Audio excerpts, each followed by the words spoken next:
સુમુલડરી ચૂંટણી પહેલા ભાજપને મોટી સફળતા, 16માંથી 5 બેઠકો બિનહરીફ થઈ।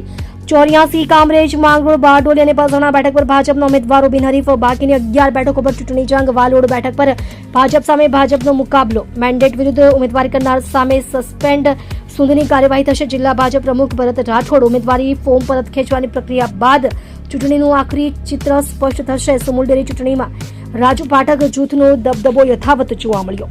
આપ જોઈ રહ્યા છો ગુજરાતની સૌથી પહેલા ખબર આપતી Surat express news channel, director Rajesh મંગલેની સાથે।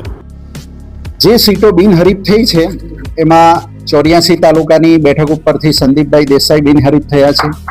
કામરેજ તાલુકાની બેઠક ઉપરથી શ્રી બળવંતભાઈ મોરારભાઈ પટેલ બિનહરીફ થયા છે।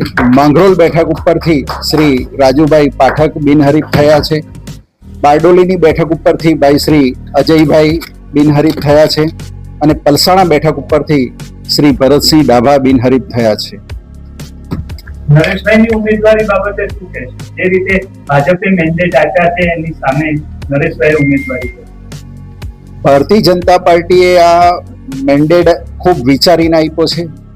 દરેક વિસ્તારનું પ્રતિનિધિત્વ રહી અને સંકલન કરીને જ્યારે આ મેન્ડેટ જાહેર કર્યો છે ત્યારે જેણે પણ મેન્ડેટ વિરુદ્ધ ઉમેદવારી કરી છે એની સામે આગામી દિવસોમાં જે કોઈ ભારતીય જનતા પાર્ટીના પૂર્વ હોદ્દેદારો હતા એને સમજાવટથી કામ લેવામાં આવશે।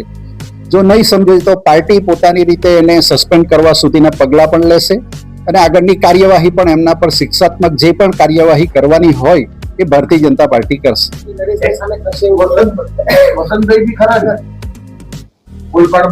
હા, એટલે ભારતીય જનતા પાર્ટીના જે કંઈ પણ પૂર્વ કાર્યકરોએ ફોર્મ લીધા છે પાર્ટીના મેન્ડેટ વિરુદ્ધ જઈને, જો અમે એમને પહેલા સમજાવટથી કામ લઈશું, કેમ કે આખરે એ પાર્ટીના કાર્યકરો હતા, પણ જો એ પાર્ટીની સહકારમાં નહીં આવે તો પાર્ટી એની સામે શિક્ષાત્મક કાર્યવાહી કરશે।